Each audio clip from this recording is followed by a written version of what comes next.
জনগণের রাজনীতি নাকি রাজনীতির জনগণ? রাজনীতির আয়নায় কতটা প্রতিফলন জনগণের, তাদের অবস্থানই বা কোথায়? সেই হিসেবটাই বুঝতে যমুনা টেলিভিশনের রাজনীতির এই আয়োজনে পুরোটা সময় আপনাদের সঙ্গে আছি আমি আখলাকুস সাফা।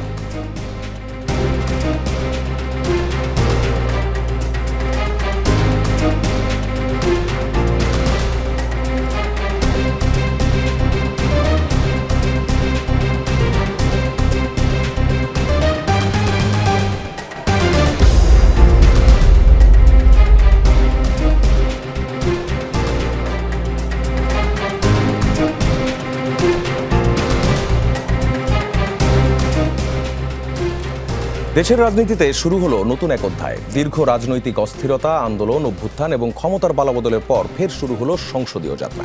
নতুন স্পিকার হিসেবে দায়িত্ব নিয়ে হাফিজউদ্দিন আহমদের সভাপতিত্বে যাত্রা শুরু করলো ত্রয়োদশ জাতীয় সংসদ। সরকার দল বলছে এই সংসদ হবে যুক্তিতর্ক এবং জাতীয় সমস্যা সমাধানের কেন্দ্রবিন্দু। বিরোধী দলের আহ্বান, সংসদ যেন কারো অপমান বা চরিত্র হননের মঞ্চ না হয়।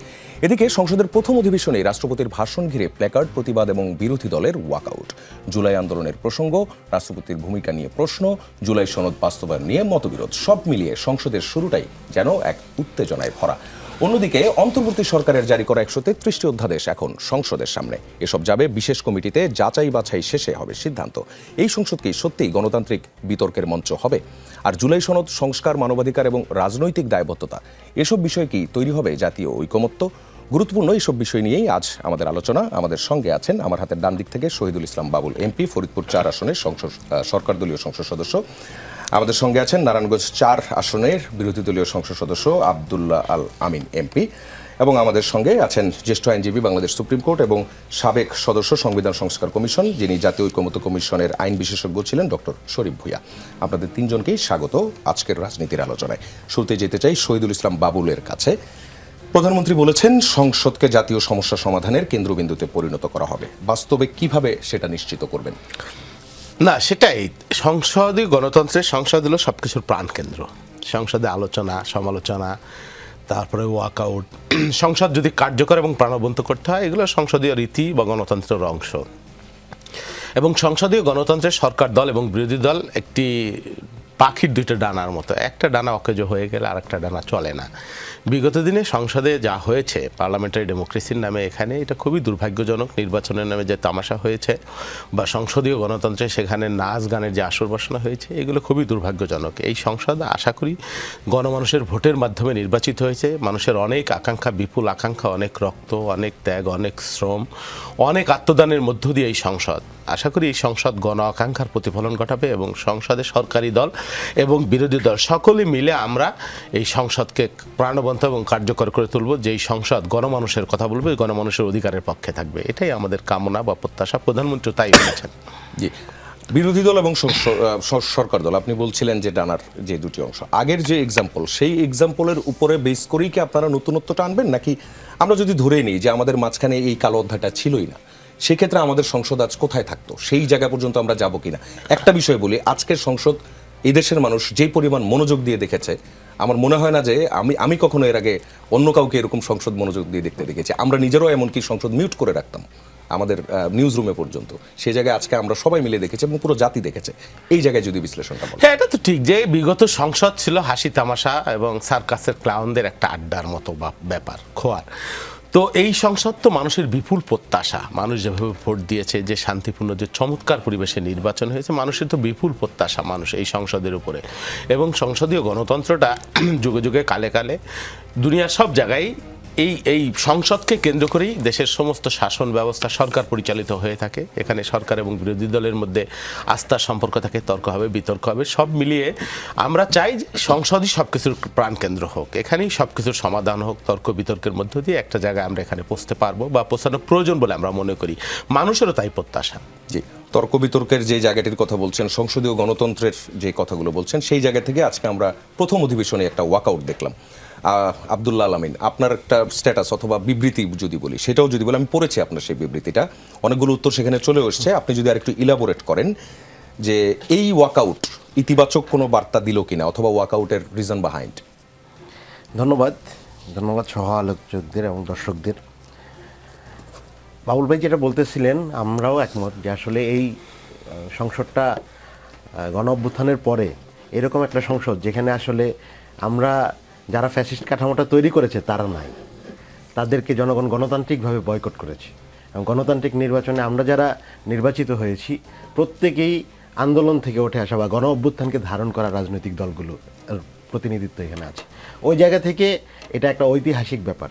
আমরা মনে করি যে একটা ফ্যাসিস্ট রেজিমের পরই আইসা আমরা যেই একটা ইতিবাচক ধারায় আসতে পারছি, যে ফ্যাসিস্টদের জনগণ গণতান্ত্রিকভাবেও পুরোপুরি বয়কট করেছে, ওই জায়গা থেকে এসে আমরা মনে হয় সুন্দর ধারায় আমরা যেতে পারি। এবং আপনারা দেখেছেন আজকের প্রত্যেকটা মানে সংসদের প্রত্যেকটা ইভেন্টই খুবই প্রাণবন্ত ছিল শুরু থেকেই।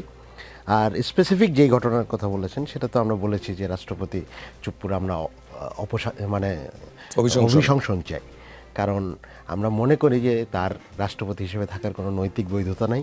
আমরা মনে করি যে উনি ফ্যাসিস্ট রেজিমের অংশ। এর আগে আমরা দেখেছি বিভিন্ন সময় সাংবিধানিক বাধ্যবাধকতা, সাংবিধানিক শূন্যতার কথা বলা হয়েছে, কিন্তু এখন তো নির্বাচিত সংসদ আছে। তো নির্বাচিত সংসদ চাইলে আপনার নতুন রাষ্ট্রপতি নির্বাচনের প্রক্রিয়ায় যেতে পারে, কিন্তু এই ব্যাপারটা ঝুলাই রেখে আমার মনে হয় যে 300 জন সংসদ সদস্য জনগণের আকাঙ্ক্ষা নিয়ে আসছেন গণ অভ্যুত্থানের পক্ষের, একজন রাষ্ট্রপতি হয়ে বসে আছেন যিনি হচ্ছেন ফ্যাসিস্ট রেজিমের একজন প্রতিনিধি। এই পুরো ব্যাপারটা এক ধরনের দ্বৈততা সৃষ্টি করে। ওই জায়গা থেকে আমরা বলেছি যে তার কোনো নৈতিক বৈধতা নাই এবং তিনি এই ভাষণটা দিতে পারেন না। আপনারা জানেন যে সংসদে একটা ফর্মালিটিস হিসেবে বলেন যে ভাষণ বা বাণী তার প্রথম অধিবেশনে দিতে হয়, বাণীও পাঠাইতে পারতেন, বা এই পুরো ব্যাপারটা আমরা এড়াই যেতে পারতাম। কারণ হচ্ছে আমরা অনেকগুলো প্রসেসের মধ্যেই আমরা কিন্তু এই সংসদটা ব্যতিক্রম, এই ইলেকশনটা ব্যতিক্রম, এই ইলেকশনের আগের প্রসেসটাও ব্যতিক্রম। তো আমরা একটা ব্যতিক্রমী ফরম্যাটে যাইতে পারতাম, কিন্তু আমার মনে হয়েছে যে আমাদের মনে হয়েছে অভ্যুত্থানের পরে আসে যে পরিবর্তনটার কথা আমরা বলেছি, ওই পরিবর্তনের দিকে আমরা আবার সরকারি দলের কাছ থেকে আবার পিছনের দিকে ফেরার একটা ইঙ্গিত পেলাম কিনা, এটা নিয়ে আমাদের প্রশ্ন তৈরি আচ্ছা, হয়েছে। একটা বিষয়, এই প্রশ্নটা অলরেডি এসছেও, সেটি হচ্ছে রাষ্ট্রপতির অধীনেই অন্তর্বর্তী সরকার শপথ নিয়েছে। উপদেষ্টার হিসেবে শপথ নিয়েছেন নাহিদ ইসলাম। 133 অধ্যাদেশ জারিও হয়েছে এই রাষ্ট্রপতির স্বাক্ষরে, এবং জুলাই সনদ বাস্তবায়ন আদেশও স্বাক্ষর করেছেন এই রাষ্ট্রপতি। তখন রাষ্ট্রপতির এই বিষয়গুলো ভালো ছিল, এখন খারাপ হয়ে গেল, ভালো ছিল কিনা? আমরা কখনোই বলি নাই ভালো ছিল। আমরা প্রথম দিন থেকেই বলেছি যে এই চুপ্পুর অপসারণ দরকার, রাষ্ট্রপতি চুপ্পুর। কিন্তু একটা ব্যাপার হচ্ছে সাংবিধানিক শূন্যতা, ঠিক আছে মানলাম সাংবিধানিক শূন্যতা। একটা জিনিস হচ্ছে আমার দায়বদ্ধতার জায়গা থেকে তার কাছ থেকে আমি কিছু কাজ আদায় করে নিচ্ছি ফর্মালিটিস হিসেবে। আরেকটা হচ্ছে আমি তাকে অ্যাড্রেস করতেছি অ্যাজ এ মহামান্য রাষ্ট্রপতি হিসেবে, দুই জিনিস। আমরা মনে করি ওই মহামান্য রাষ্ট্রপতি হিসেবে অন্যান্য রাষ্ট্রপতির যেই ধরনের অ্যাকসেপ্টেন্স সেটা চুপ্পু সাহেবের নাই। তো ওই জায়গা থেকে উনি এই ধরনের লেজিটিমেসি পান না, যেটা হচ্ছে ফর্মালিটিস। হ্যাঁ, আমার এই সংসদ কিভাবে হয়েছে, এই সংসদ হওয়ার আগে আমার একটা ইন্টারিম গভর্নমেন্ট ছিল, ওই গভর্নমেন্টটা কিন্তু আমার মানে আমাদের যেই সংবিধান সেখানে ছিল না, আমাদের সিচুয়েশনের কারণে তৈরি হইতে হয়েছে, গণ অভ্যুত্থানের পরে তৈরি হইতে হয়েছে। এই ধরনের সিচুয়েশন তৈরি হইতে পারে, যেই সিচুয়েশনের কারণে আমার একটা স্পেশাল অ্যাক্ট করতে হয়।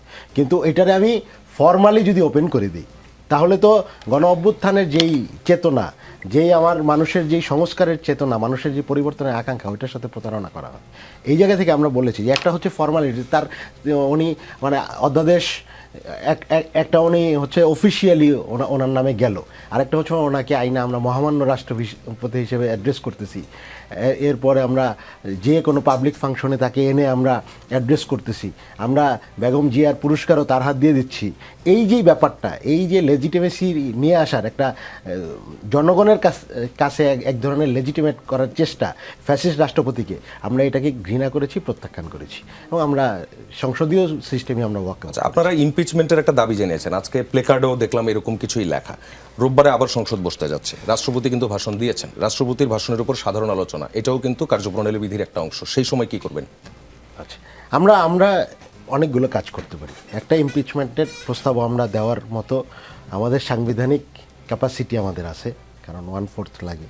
এরপর হচ্ছে নিন্দা প্রস্তাব আমরা জানাতে পারি, এবং আমরা বেসিক্যালি এই রাষ্ট্রপতি ইস্যুর আলোচনায় আমরা প্রবেশ করি নাই। আমরা আর ওনার ওই পরবর্তী স্টেপে আমরা এত আগ্রহী না। আমরা মনে করি যে রাষ্ট্রপতি চুপ্পু ইস্যু সলভ করতে হবে। সলভ মানে অভিশংসন, নতুন রাষ্ট্রপতি আসতে হবে যিনি গণ অভ্যুত্থানকে ধারণ করেন, এইরকম রাষ্ট্রপতি আসতে হবে।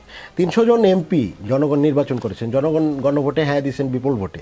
এরপরেও যদি আমরা সংবিধানের দোহাই দিয়ে একজন ফ্যাসিস্ট কাঠামোর একজন প্রতিনিধিকে আমরা জিয়ে রাখি, এটা আমাদের মনে হয় যে এটা মানে আমাদের জন্য লজ্জার এবং গণ অভ্যুত্থানের সাথেও এক ধরনের প্রতারণা। জি, শহীদুল ইসলাম বাবুল, এই বিষয়ে কি বলার আছে? বিষয় হলো আপনি যেটা তুললেন, এই আসিফ আজকে যে অ্যাটিটিউড ধারণ করেছে, উনি যেদিন শপথ নিলেন এই রাষ্ট্রপতির কাছে, এই মহামান্যের কাছে, সেদিন কিন্তু এই পরিস্থিতি ছিল না। আমি নিশ্চিত তারা যদি সরকারি দল হইতো, এই প্রক্রিয়া বা সাংবিধানিক এই প্রক্রিয়া বা সংসদীয় রীতিনীতির এই প্রক্রিয়া তারা ধারণ করতেন। মানে একে অঙ্গে অনেক রূপ। বা ওই যে মাংস খাই না, মাংসের ঝোল খাই, তাই না? আপনি অধ্যাদেশগুলোর কথা বললেন যেটা রাষ্ট্রপতিকে দিয়ে করানো হয়েছে। হ্যাঁ, নিশ্চয়ই বিরোধিতা থাকতে পারে এই রাষ্ট্রপতির ভূমিকা অবস্থা নিয়ে, আমাদেরও প্রশ্ন আছে।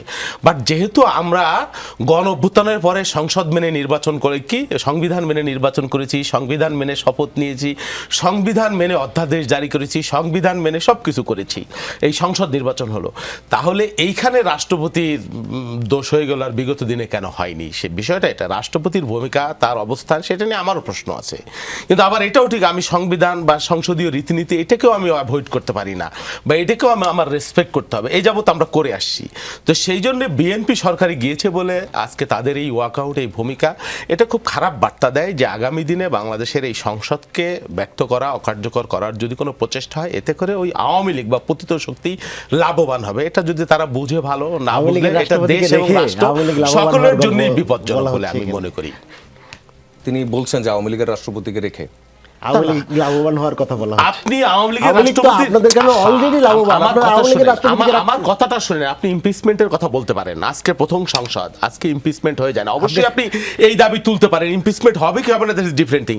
আপনি আগে তার শপথ নিলেন, আজকে তার ওয়াকআউটের সময় আমি কিন্তু যে বলেছি সিনারিও আপনারা যে সিনারিও করেছেন, আমরা বলি নাই এইটা সংসদীয় গণতন্ত্রের জন্য প্রথম দিনে এটা একটা কলঙ্কজনক ঘটনা হয়ে থাকবে। সংক্ষেপে এই জায়গাটা আমরা তো বলিনি যে তাকে আপনি কোনো অবৈধ প্রক্রিয়ায় সরায় দেন। ওটা যদি বলতাম তাহলে সেটা সংসদীয় রীতিনীতির বরখেলাপ বলা হইতো, কিন্তু আমরা বলেছি অভিশংসন করতে হবে।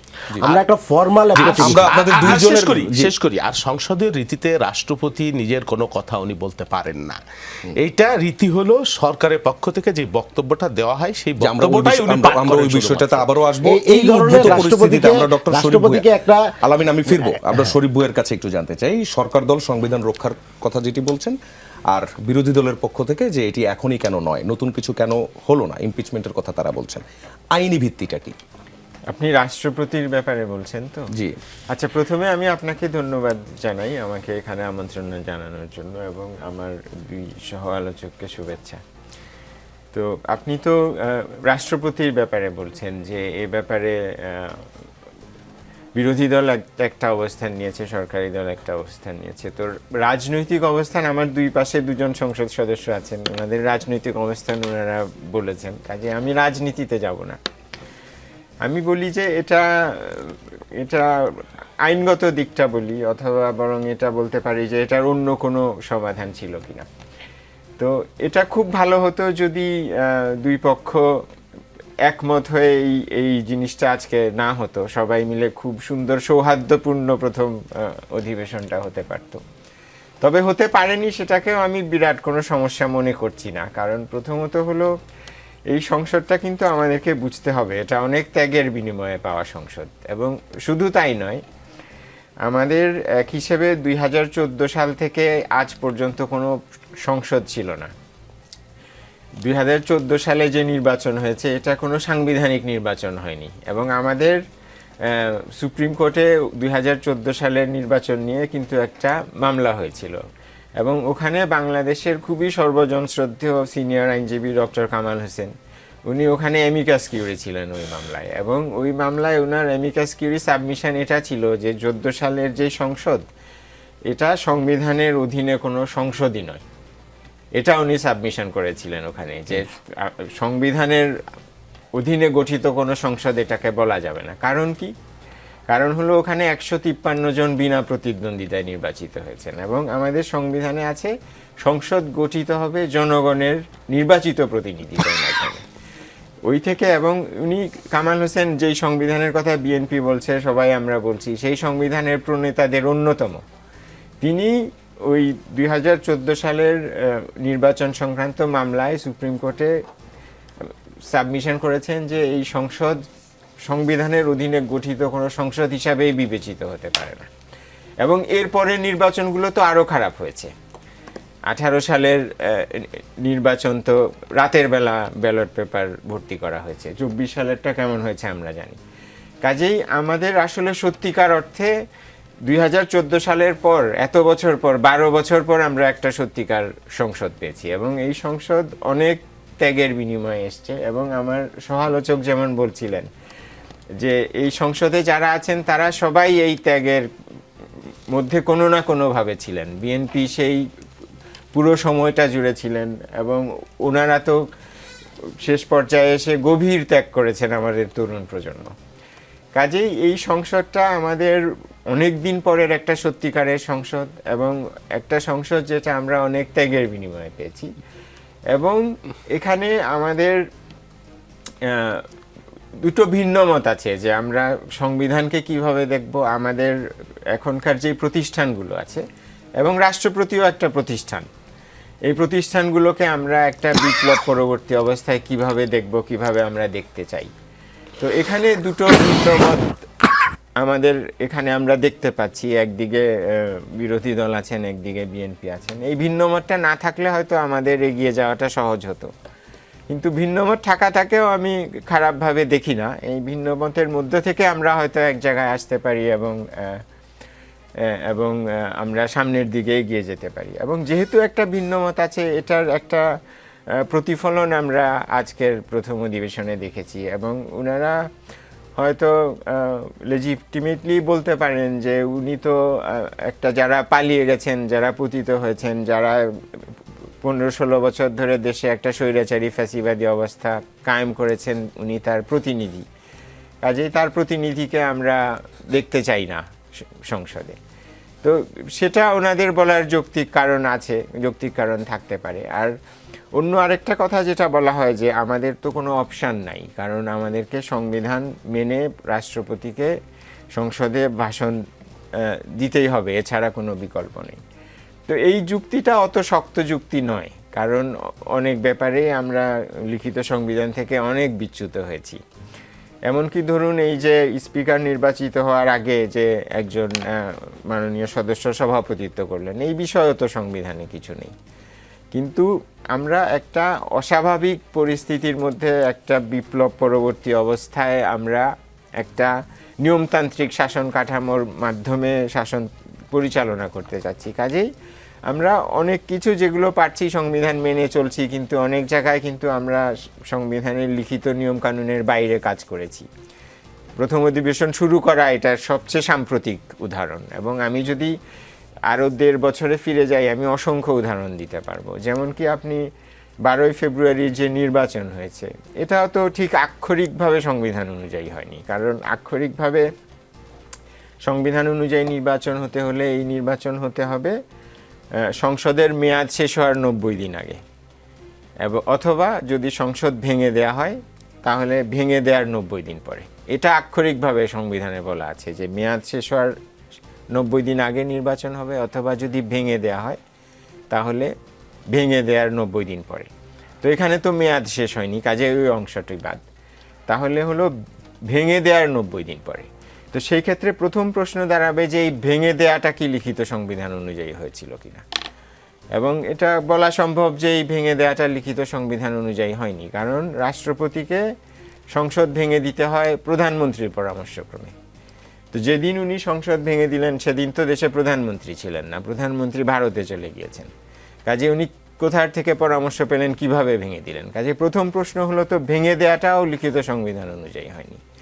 এবং আমরা যদি ধরে নেই যে ভেঙে দেওয়াটা লিখিত সংবিধান অনুযায়ী হয়েছিল, ধরে নিলাম তর্কের খাতিরে, সেই ক্ষেত্রে সেই ভেঙে দেওয়ার মনে হয় 6 আগস্টে ভেঙে দেওয়া হয়েছে, তার 90 দিন পরে নির্বাচন হওয়ার কথা ছিল, তা তো হয়নি। নির্বাচন হয়েছে 12ই ফেব্রুয়ারি। এটা আরেকটা উদাহরণ আমি দিলাম। তারপরে এই যে 133টা অধ্যাদেশ আজকে পার্লামেন্টে টেবল করা হয়েছে, এগুলো রাষ্ট্রপতি জারি করেছেন সংবিধানের 93 অনুচ্ছেদ অনুযায়ী। কিন্তু 93 অনুচ্ছেদ অনুযায়ী রাষ্ট্রপতি অধ্যাদেশ জারি করেন, এটা ঠিক আছে, কিন্তু আমাদের দেশের রাষ্ট্রপতি আপনারা জানবেন সংবিধানে যেটা আছে যে দুটো কাজ ছাড়া সবকিছু কাজ উনি প্রধানমন্ত্রীর পরামর্শক্রমে করেন। দুটো হচ্ছে প্রধানমন্ত্রীর নিয়োগ করা এবং প্রধান বিচারপতি নিয়োগ করা। এছাড়া আর সমস্ত কার্যক্রম উনি প্রধানমন্ত্রীর পরামর্শক্রমে করার কথা। তো 5ই অগাস্ট থেকে তো বর্তমান মাননীয় প্রধানমন্ত্রী শপথ নেওয়ার আগ পর্যন্ত দেশে কোনো প্রধানমন্ত্রী ছিলেন না। তো এই যে 133টা অধ্যাদেশ উনি জারি করলেন, এগুলো তো প্রধানমন্ত্রীর পরামর্শ ছাড়া জারি করেছেন, কাজে এগুলো তো সাংবিধানিক হয়নি। তো এইরকম আমরা অনেক জায়গায় আমরা সংবিধান থেকে সরে গিয়েছি এবং এটাকে আমি কোনো ভুল মনে করি না, কারণ আমাদের একটা পরিবর্তন হয়েছে, এটা সাংবিধানিক ধারাবাহিকতায় পরিবর্তন হয়নি। যে বিপ্লব হয়েছে বা অভ্যুত্থান হয়েছে এটার কথা তো সংবিধানে নাই। এখন আমাদের সামনে এগোনোর পথটা কি হবে? সামনে এই এগোনোর উদ্ভূত এই পরিস্থিতিতে আমরা সামনে এগোনোর পথটা কি হবে? যেমন 15 তারিখ রোববার অধিবেশন বসছে আবার।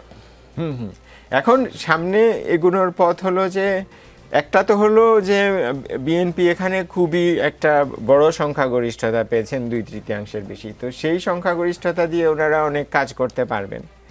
তবে সবচেয়ে ভালো হতো যদি এখানে আরও একটু বেশি ঐক্যমত থাকতো, বিশেষ করে সংস্কারের বিষয়ে। কারণ আমরা তো একটা, যেটা আমি বলছিলাম, একটা অস্বাভাবিক অবস্থায় বাংলাদেশ ছিল, যেখানে কোনো নির্বাচন হয়নি, মানুষের কোনো অধিকার এখানে সুরক্ষিত হয়নি।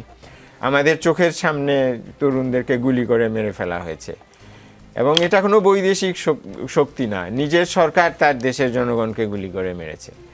তো এই রকম একটা অবস্থা থেকে আমাদের উত্তরণ হয়েছে এবং আমরা সবাই, বিশেষ করে আমার দুই পাশে যেই 2জন সংসদ সদস্য আছেন, তারা যেই রাজনৈতিক দলগুলোকে প্রতিনিধিত্ব করেন, তারা সবাই এই উত্তরণের অংশীদার।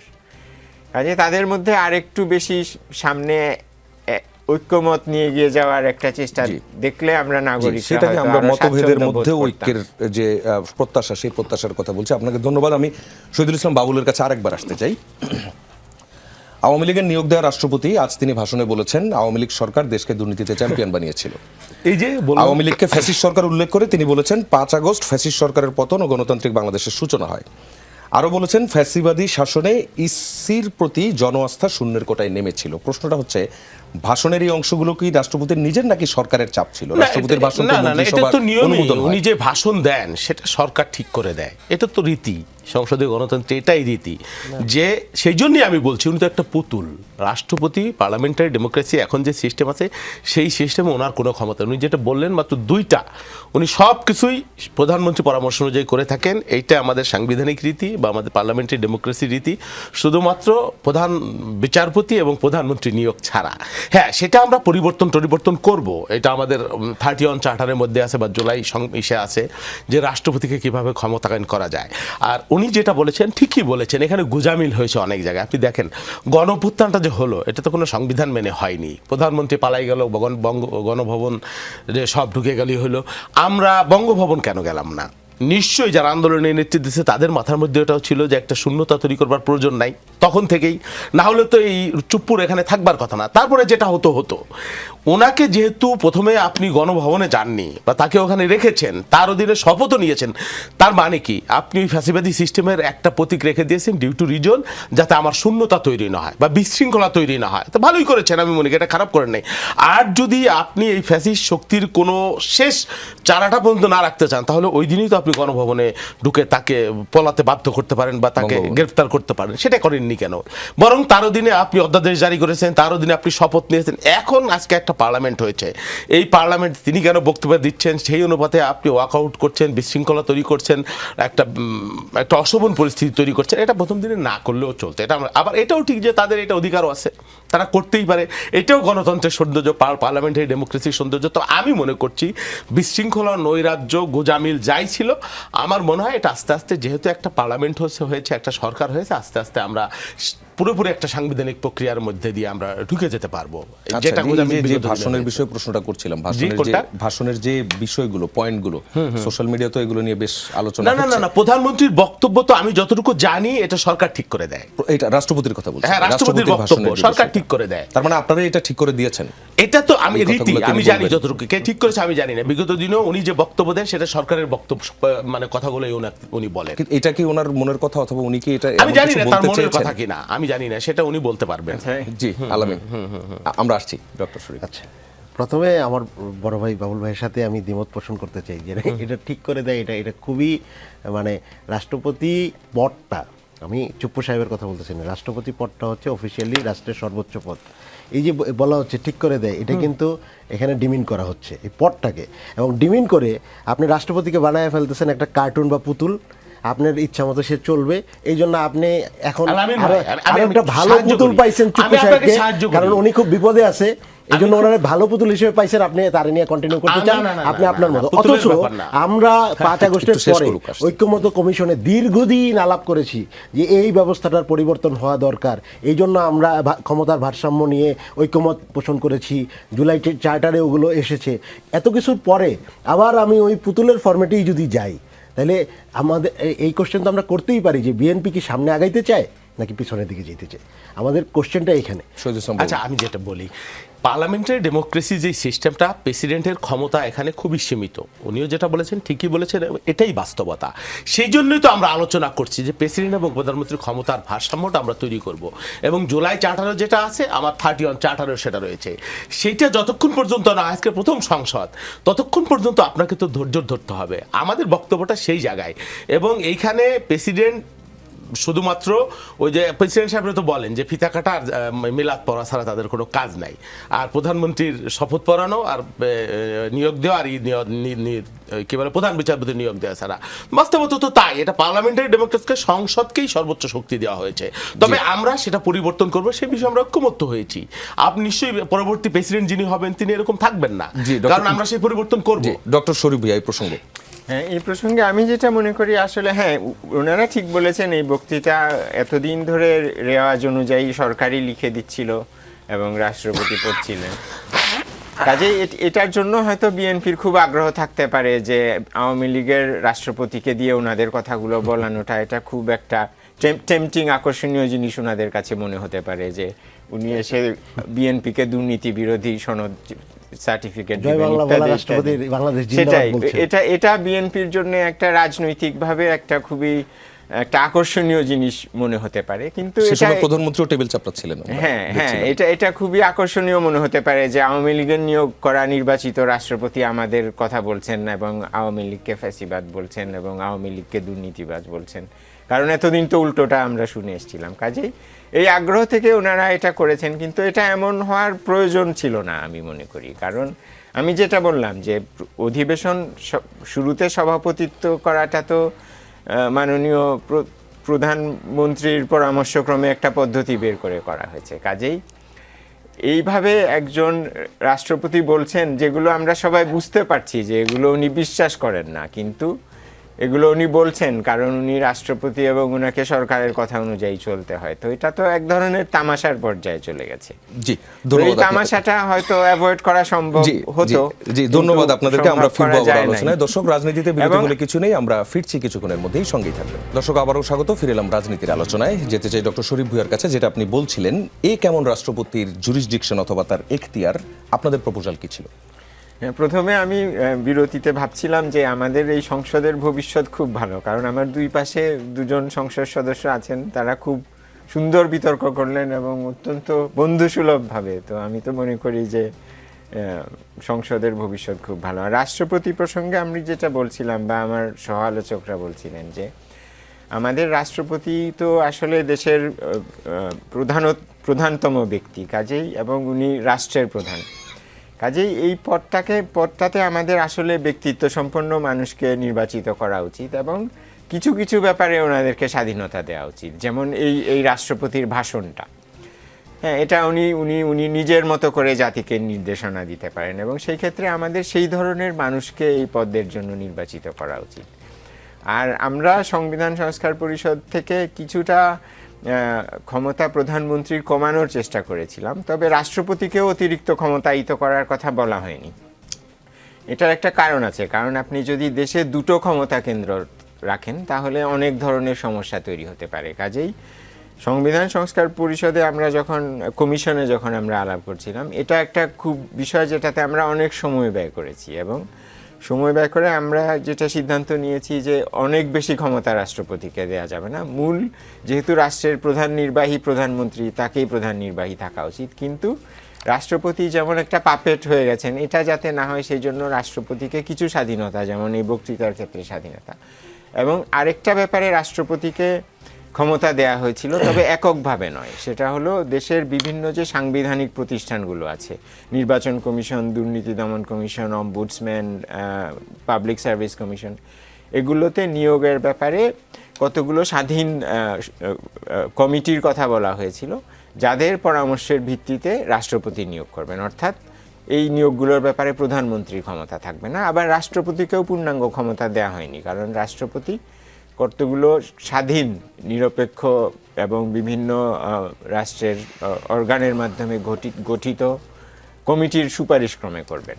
তো এই কাজগুলো গুরুত্বপূর্ণ হতো এই কারণে যে তখন এই প্রতিষ্ঠানগুলো স্বাধীনভাবে কাজ করতে পারতো, কারণ প্রধানমন্ত্রী চাইলেই তার ইচ্ছা মতো লোকজনকে ওখানে নিয়োগ দিতে পারতেন না। এটা একেবারে হয়নি তাও তো বলা যাবে না। বিএনপি তো বলছে যে দুটো বিষয় বাদে জুলাই সনদের প্রত্যেকটা শব্দ তারা বাস্তবায়ন করবেন। একটা ব্যাপার হলো নির্বাচন কমিশন নিয়োগের ব্যাপারে বিএনপি সংবিধান সংস্কার কমিশন থেকে এবং ঐক্যমত কমিশন থেকে যে প্রস্তাব এসছে সেটা মোটামুটি মেনে নিয়েছেন, কিন্তু আরও অন্য যেগুলো প্রতিষ্ঠান, যেমন দুর্নীতি দমন কমিশন বা পাবলিক সার্ভিস কমিশন, এগুলোর ব্যাপারে বিএনপির আপত্তি আছে। শুধু একটার ব্যাপারে ওনারা একমত হয়েছেন। ধন্যবাদ আপনাকে। আব্দুল্লাহ আল আমিনের কাছে যেতে চাই, সেটি হচ্ছে সংসদের প্রথম অধিবেশনে তোলা শোক প্রস্তাবে যুক্ত করা হয়েছে দণ্ডপ্রাপ্ত জামায়াত ইসলামের 6 শীর্ষ নেতা এবং বিএনপির এক নেতার নাম এটিএম আজহার। যেমন আইনি প্রক্রিয়ায় খালাস পেয়েছেন, বাকিরা তো সেই প্রক্রিয়ার মধ্য দিয়ে যাননি।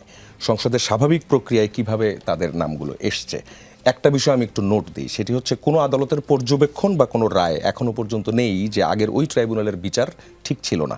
এখন ওই ট্রাইব্যুনালের বিচার চলছে, ভবিষ্যতে এই বিচার নিয়েও যে প্রশ্ন উঠবে না তা কিভাবে নিশ্চিত করবেন? ধন্যবাদ। আমি ওই প্রশ্নে যাওয়ার আগে আমি একটা কথা একটু বলে ফেলি, সেটা হচ্ছে ভাই বারবার বলতেছিলেন জুলাই চার্টার এবং ঐক্যমত কমিশন বাস্তবায়নের কথা, অথচ আমরা জানি গণভোটে জনগণ রায় দিয়েছে, যে রায় জুলাই সনদ বাস্তবায়ন আদেশ এবং জুলাই সনদ দুইটার পক্ষেই রায় দিয়েছে। স্পষ্ট করে লেখা আছে যে 30 দিনের মধ্যে সংবিধান সংস্কার পরিষদ গঠন করতে হবে। 30 দিন কিন্তু অলরেডি মানে হয়ে যাওয়ার পথে, কিন্তু এটার কোনো পদক্ষেপ শপথ গ্রহণ তারা করেন নাই। এই জন্যই আমরা বারবার কোশ্চেন করতেছি যে আসলে বিএনপি পরিবর্তনটা চায় কিনা। তো ওই কোশ্চেনটা আমি রাখলাম।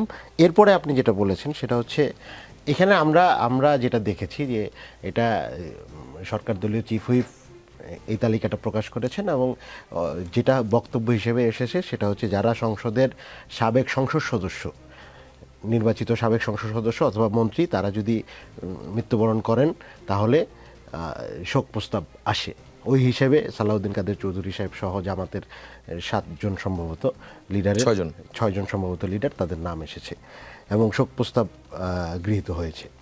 তো এটা যদি অ্যাজ এ রীতি হয় হতে পারে, কিন্তু আমরা তো অলরেডি এই ট্রাইব্যুনালের রায়, আপনি বলতেছিলেন যে কোনো কোর্ট বলে নাই, কিন্তু কোর্ট কিন্তু বলেছে যে মিসক্যারেজ অফ জাস্টিস, এটা কিন্তু কোর্ট বলেছে। ট্রাইব্যুনালের মামলার রায়কে আমরা মানে ওই কোশ্চেনে, লিগাল কোশ্চেনে যাব না, কে অপরাধী অপরাধী না, বিচারটা সুষ্ঠু হয় না, এটা কিন্তু কোর্ট বলেছে ফাইন্ডিংসে। তো স্বাভাবিকভাবে বিচার সুষ্ঠু না হলে আমার একজন সাবেক সংসদ সদস্য বা মন্ত্রী যদি আপনার ইন্তেকাল করেন, সংসদের রীতি অনুযায়ী তার জন্য শোক প্রস্তাব আসতে পারে। তো ওই জায়গা থেকে হয়তো ব্যাপারটা হয়েছে। আমরা জাতীয় নাগরিক পার্টি এনসিপির পক্ষ থেকে আমরা শহীদ শরীফ ওসমান বিন হাদি, ফেলানি খাতুন এবং আবরার ফাহাদের নাম প্রস্তাব করেছি এবং ওটাও গৃহীত হয়েছে। আমাদের জায়গা থেকে আমরা এই 3টা। জি, শহীদুল ইসলাম বাবুল, এই প্রসঙ্গে সরকার দলীয় চিফ হুইপই উত্থাপন করেছেন। এখন দণ্ডিত যে বিষয়টা, এখানেও একটা পাবলিক সেন্টিমেন্ট আছে, কিন্তু ওই জামাতে ইসলামের যে 6 জনের বিষয়, হ্যাঁ না এটা ঠিক, এই বিচারটা কোশ্চেনেবল ছিল। হ্যাঁ, আপনার যুদ্ধাপরাধ হয়েছে বা এর বিরুদ্ধে কেউ অপরাধ করেও থাকতে পারে, কিন্তু আপনার যে বিচারিক প্রক্রিয়াটা ছিল, শাহবাগে একজনকে যাবজ্জীবন দেওয়ার পরে সাথে সাথে এখানে মিছিল করে যে প্রক্রিয়াটা হয়েছে, বা বিদেশ থেকে আমরা তখন স্কাইকি কেলেঙ্কারি আমরা শুনেছি, নাসিমুল হক নামে একজন জাস্টিস দেশের বাইরে বসে থেকে যেভাবে রায়কে ম্যানিপুলেট করেছেন, এটা অবশ্যই কোয়েশ্চেনেবল। এবং সেই জন্যে আমরা মনে করি যে বিচারটা যথাযথ প্রক্রিয়া হয়নি আসলে। হ্যাঁ, এবং হতে পারতো যদি যথাযথ প্রক্রিয়া হয়তো, তার মধ্যে এর মধ্যে কেউ কেউ হতে পারতেন। একজনের বিষয়ে আমি বলতে পারি, যেমন আব্দুল কাদের মোল্লা, ওনার বাড়ি আমার এলাকায়, উনি এই প্রক্রিয়ায় যুদ্ধ অপরাধের সাথে জড়িত না, এটা আমি এলাকার অনেক মানুষের কাছে শুনেছি। তো সেই জন্যে এই বিচারটা প্রতিহিংসা হয়েছে এবং ইচ্ছে মতো ক্ষেত্রে বিশেষ হয়েছে এবং ম্যানিপুলেট হয়েছে, এটা মিসক্যারেজ অফ জাস্টিসও বলা যাইতে পারে। তো সেই জন্যে আমরা এখানে যেহেতু বিচারটা ঠিক মতো হয়নি, সেহেতু তাদেরকে শোক প্রস্তাব, আর আমি জানি না এটার আইন কি, যে একজন অন্যায় করতে পারে, আবার সংসদ সদস্য হলে তার অন্যায়টা বা রায়টার কারণে শোক প্রস্তাব হয় না, এরকম কোনো ধারা আছে কিনা। আচ্ছা, ডক্টর শরীফ ভূঁইয়া, আইনটা কি আসলে এটার? আমি একটু অ্যাড করি, শুধু কিন্তু মানে ওনাদেরই না, রমেশচন্দ্র সেন ইয়েস, আওয়ামী লীগের মন্ত্রী ছিলেন এবং কারাগারে ছিলেন, উনিও কিন্তু এই গণ অভ্যুত্থানের মামলায় কারাগারে ছিলেন, বৈষম্যবিরোধী হত্যা মামলা, তার ব্যাপারেও শোক প্রস্তাব আনা হয়েছে। তো এটা দলীয়ভাবে করা হয়েছে, ওটা মনে না, হয় একটু পার্থক্য আছে। আমি সরি, আমি একটু ধরাই দেই, রমেশচন্দ্র সেন যেটা আছে সে তো সাজাপ্রাপ্ত হয়নি কোথায়, এখন বিচারাধীন, তাই না? না, উনি আন্ডার ট্রায়ালে। হ্যাঁ, আন্ডার ট্রায়ালে। শরীফ ভূঁইয়া, হ্যাঁ, এটা এখন যেটা হয়েছে যে এই যে বিচারগুলো হয়েছিল, এগুলোর ব্যাপারে কিন্তু সমাজে একটা আপনি খুবই বিস্তৃত ধারণা আছে যে এই বিচারগুলো সঠিক হয়নি। এখন আমার সমালোচক যেরকম বলছিলেন, মাননীয় সংসদ সদস্য, যে ওনারা অপরাধ করেও থাকতে পারেন, নাও করে থাকতে পারেন, কিন্তু একটা খুবই ওয়াইড পাবলিক পারসেপশন ছিল যে ওই বিচারগুলো ঠিক ম্যানিপুলেটেড যথাযথভাবে হচ্ছে। তো সেই দিক থেকে আমি বলবো এটা থেকে আমাদের কিন্তু একটু শিক্ষাও নেওয়া উচিত, যে আমি শুধু বিচার করে ফেললেই আমার কাজ শেষ হয়ে গেল সেটা না, আমার বিচারটা সঠিকভাবে করতে হবে, যাতে করে এই বিচার তো হলো এক ধরনের দায়বদ্ধতা প্রতিষ্ঠা করার জন্য, যে যারা অপরাধ করেছে তারা যেন দায়বদ্ধ হয়। এখন এই বিচারগুলো যদি সঠিক প্রক্রিয়ায় হতো এবং সমাজে যদি পারসেপশনটা হতো যে এই বিচারটা সঠিকভাবে হয়েছে, তখন আমাদেরকে আজকে আর এই তর্ক করতে হতো না যে দণ্ডিত ব্যক্তির ব্যাপারে কেন শোক প্রস্তাব করা হলো। এবং এখান থেকে আমি শিক্ষণীয় যেটা বলবো, যে এখনো কিন্তু অনেকগুলো বিচার যুদ্ধাপরাধ ট্রাইব্যুনালে হচ্ছে, এবং শিক্ষণীয় হলো আমাদের উচিত হবে এই বিচারগুলো সঠিকভাবে করা, যাতে করে আগের বিচারগুলোর মতো এগুলো প্রশ্নবিদ্ধ না হয়। আপনি যেহেতু ল প্র্যাকটিস করেন বা আইনের মানুষ, ধরেন একজন প্রিসারটা যথাযথভাবেই হলো, একজন ল মেকার ছিলেন তিনি, তার বিচার যথাযথ, বা একজন মুক্তিযোদ্ধা ছিলেন, তার বিচারটা সে কনভিক্টেড হলো, কিন্তু সেটা কি শোক প্রস্তাবে দিতে বাধ্য, বাধা কিছু আমার চোখে নিষেধাজ্ঞা নাই, কোনো বাধা নাই, আমার চোখে পড়ে নাই, হয়তো আরো দেখা যাবে। আমি যতদূর জানি এরকম কোনো বাধা নেই। তবে প্রশ্নটা উঠছে এই যে এখানে বিচারটা সঠিক প্রক্রিয়ায় না হওয়াতে সমাজে যে ধারণা আছে যে এই বিচার ভুল, কিন্তু হয়তো কেউ কেউ মনে করছেন এরা যুদ্ধ অপরাধী, এদের ব্যাপারে কেন শোক প্রস্তাব নেওয়া হবে না। সেক্ষেত্রে বিচারটা সুষ্ঠুভাবে হলে এই প্রশ্নটা আমার একটা প্রশ্ন আছে সেক্ষেত্রে। ধরেন যেটা আলামিনও বলছিল যে একটি জাজমেন্টের অবজারভেশনে বিষয়টা উঠে এসছে, প্রত্যেকটা মামলা যদি আলাদা আলাদা হতো, কারণ বিচার হয়েছে আলাদা আলাদা মামলায়, একই সময়ের অপরাধ বিভিন্ন লোকেশনে বিভিন্ন সময়ে হয়েছে, কিন্তু বিচারটা একই, যেটার মেরিটটা যদি বলি সেটা যদি সেখান থেকে এখন যখন আপনি সংসদে শোক প্রস্তাব আনেন এই জায়গাটাতে, তাহলে এই ফ্যামিলিগুলোর কাছে বার্তাটা কি গেছে যে আগের বিচারটা ভুল ছিল, রাষ্ট্র কি এটা মেনে নিয়েছে? তাহলে এটা তো আমার ধারণা আজকের শোক প্রস্তাব ছাড়াও কিছুটা পরিবার মেনে নিতে পারে যে আগের বিচারগুলো ভুল ছিল, কারণ যারা মারা গেছেন তাদের মামলা কিন্তু আর শোনার অবকাশ থাকে না। হ্যাঁ, আপনার ফৌজদারি মামলা, যিনি অপরাধী তার মৃত্যুর সাথে সাথে মামলা শেষ হয়ে যায়, কিন্তু যেগুলো ফৌজদারি মামলা না, সিভিল মামলা, ওগুলো কেউ মারা গেলে তার যারা ওয়ারিশ, এখানে एग्जांपल আছে এটিএম আজহার এবং বাকিরা, হ্যাঁ, যেহেতু ওনাদেরকে অ্যাড করি, এখানে শুধু এটিএম আজহার সাহেব না, এখানে কিন্তু বাবর সাহেব আছেন, কনভিক্টেড ছিলেন। এরপরে প্রধানমন্ত্রী তারেক রহমান সাহেবও কিন্তু কনভিক্টেড ছিলেন, আব্দুল সালাম পিন্টু সাহেব কনভিক্টেড ছিলেন। এখানে কিন্তু হাসিনার আমলে আমরা ফ্যাসিস্ট হাসিনার না, আমলে আমি আমরা নিজেও দেখেছি, convicted হ্যাঁ ছিলাম। কনভিক্টেড, হাসিনার আমলে প্রচুর এরকম আমরা দেখেছি। এসকে সিনহা নিজে বলতেছেন, মানে প্রধান চিফ জাস্টিস ছিলেন, তিনি বলতেছেন যে জোর করে তাকে মানে জোর জবরদস্তিমূলক রায় এবং পদত্যাগে বাধ্য করা হচ্ছে। তার মানে ওই সময়ের বিচারালয়েও যে জাস্টিস হ্যাঁ, হয় আমি- নাই হ্যাঁ, এটা তো প্রমাণিত। জি। তো ওই টপিকটা এই কারণে আমাদের কাছে এত বড় হ্যাঁ, এটা বড় নয়, কারণ আমিও ওই কথাটাই বলতে চাচ্ছিলাম যে পরিবার মনে করতে পারে যে এই বিচারগুলো ঠিক হয়নি, কারণ প্রথমত সমাজেই একটা ধারণা আছে যে এগুলো ঠিক হয়নি। দ্বিতীয়ত হলো একজনের ব্যাপারে কিন্তু রায় পরিবর্তিত হয়েছে এবং যেখানে মিসক্যারেজ অফ জাস্টিসের কথা বলা হয়েছে। অন্যদের ব্যাপারে পরিবর্তন করা যাচ্ছে না, কারণ ওনাদেরকে মৃত্যুদণ্ড দেয়া হয়েছে, ওনারা জীবিত নাই। জি। যেহেতু আসামি জীবিত নাই, কাজে ওই মামলা তো আবার শুনে এটা রায় পরিবর্তন করা সম্ভব নয়। জি তবে কোনো দেশে এসব হয়েছে। জি, ধন্যবাদ যে, আপনাকে। একদম সংক্ষেপে আমরা দুই দলের দুই এমপির কাছে একই প্রশ্ন জানতে চাই। এই সংসদে 70% একেবারেই নতুন সদস্য, এটা কি চ্যালেঞ্জিং কিছু হচ্ছে কিনা, নাকি নতুন কিছু হওয়ার সুযোগ না, তৈরি এটা তো হচ্ছে? পজিটিভ। আপনার নতুন সংসদ, নতুন সম্ভাবনা, নতুন স্বপ্ন, আমাদের দীর্ঘদিনের একটা বন্ধা পরিস্থিতি, একটা অচল অবস্থা, একটা দুঃশাসনের পরে একটা স্বতঃস্ফূর্ত সংসদ আমরা পেলাম। এই সংসদের ডিবেট হবে, তর্ক হবে, বিতর্ক হবে, উত্তেজনা হবে, হ্যাঁ, ক্লাইম্যাক্স হবে, তাই না? এর মধ্য দিয়ে সংসদটা প্রাণবন্ত থাকুক, এর মধ্য দিয়ে সংসদটা কার্যকর থাকুক এবং সব কিছুর কেন্দ্রবিন্দু এই সংসদ হোক। এখানে যাই হোক এখানে এই সংসদই হোক সব কিছুর কেন্দ্রবিন্দু, তাহলেই গণতন্ত্র অর্থবহ হবে এবং সুশাসন প্রতিষ্ঠা করা সম্ভব বলে আমরা মনে করি, যেই সুশাসনের জন্য আমাদের এত আত্মত্যাগ। জি, আব্দুল আলামিন। জি, আমিও মনে করি যে এই ব্যাপারটা পজিটিভ।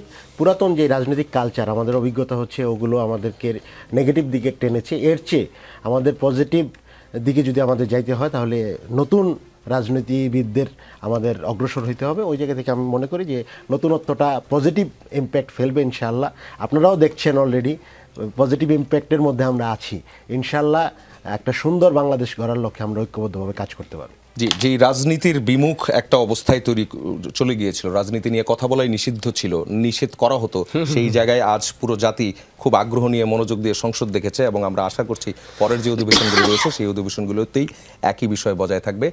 দর্শক, সংসদ মানে শুধু সংখ্যাগরিষ্ঠতার রাজনীতি নয়, সংসদ মানে যুক্তি পাল্টা যুক্তি, মতভেদ এবং শেষ পর্যন্ত সমাধানের পথ খোঁজা। ত্রয়োদশ জাতীয় সংসদের যাত্রা শুরু হয়েছে অনেক প্রত্যাশা নিয়ে। একদিকে জুলাই আন্দোলনের স্মৃতি, অন্যদিকে নতুন গণতান্ত্রিক ব্যবস্থার প্রতিশ্রুতি। এখন দেখার বিষয় এই দুই প্রত্যাশা কি বাস্তবে এক জায়গায় মিলিত হতে পারবে। কারণ গণতন্ত্রের সৌন্দর্য এখানেই, মতভেদ থাকবে কিন্তু রাষ্ট্রের স্বার্থে ঐক্য গড়ে উঠবে। সেই প্রশ্নেই এখন পুরো জাতির সামনে ফের শুরু হওয়া এই সংসদীয় যাত্রা কি সত্যিই নতুন রাজনৈতিক সংস্কৃতির সূচনা করবে কিনা। সংসদের পরবর্তী অধিবেশন 15 মার্চ রোববার। আমরাও ফিরব সেদিন একই সময়ে যমুনা টেলিভিশনের পর্দায়। সঙ্গেই থাকবেন। দেখা হবে রাজনীতি অনুষ্ঠানে। আপনাদের তিনজনকেই ধন্যবাদ আজকের রাজনীতিতে যুক্ত হওয়ার জন্য।